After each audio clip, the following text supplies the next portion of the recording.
রাষ্ট্র পরিচালনায় কিছু মুহূর্ত আসে যখন সিদ্ধান্ত নেয়ার দায়িত্ব শুধু সরকার বা সংসদের হাতে রাখলে চলে না। তখন প্রয়োজন হয় জনগণের সরাসরি মতামত, আর সেখানে আসে গণভোট।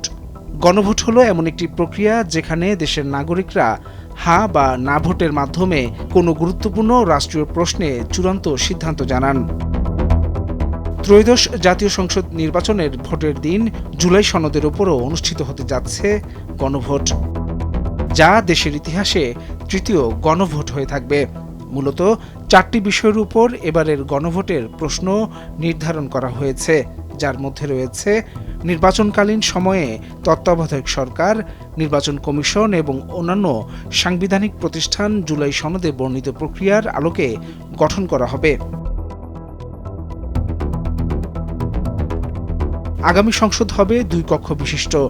জাতীয় সংসদ নির্বাচনে দলগুলোর প্রাপ্ত ভোটের অনুপাতে 100 সদস্য বিশিষ্ট একটি উচ্চকক্ষ গঠিত হবে এবং সংবিধান সংশোধন করতে হলে উচ্চকক্ষের সংখ্যাগরিষ্ঠ সদস্যের অনুমোদন দরকার হবে।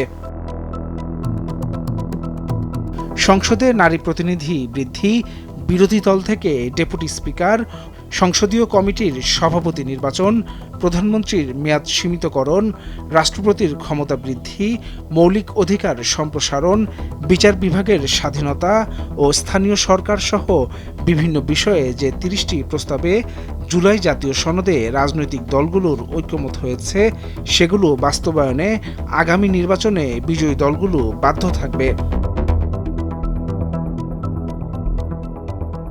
জুলাই সনদে বর্ণিত অন্যান্য সংস্কার রাজনৈতিক দলগুলোর প্রতিশ্রুতি অনুসারে বাস্তবায়ন করা হবে, আর এসব প্রশ্নের জবাবে প্রত্যেক ভোটার একটি করে হ্যাঁ বা না ভোট দিয়ে মতামত জানাতে পারবে।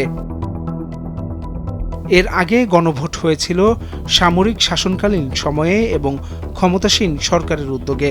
রাষ্ট্রপতি জিয়াউর রহমানের শাসন বৈধতা ও রাজনৈতিক কর্মসূচি অনুমোদনের জন্য 1977 সালে প্রথম গণভোট অনুষ্ঠিত হয়, আর দ্বিতীয় গণভোট অনুষ্ঠিত হয় 1985 সালে রাষ্ট্রপতি হুসেইন মোহাম্মদ এরশাদের শাসন ও রাজনৈতিক ব্যবস্থাকে বৈধতা দিতে।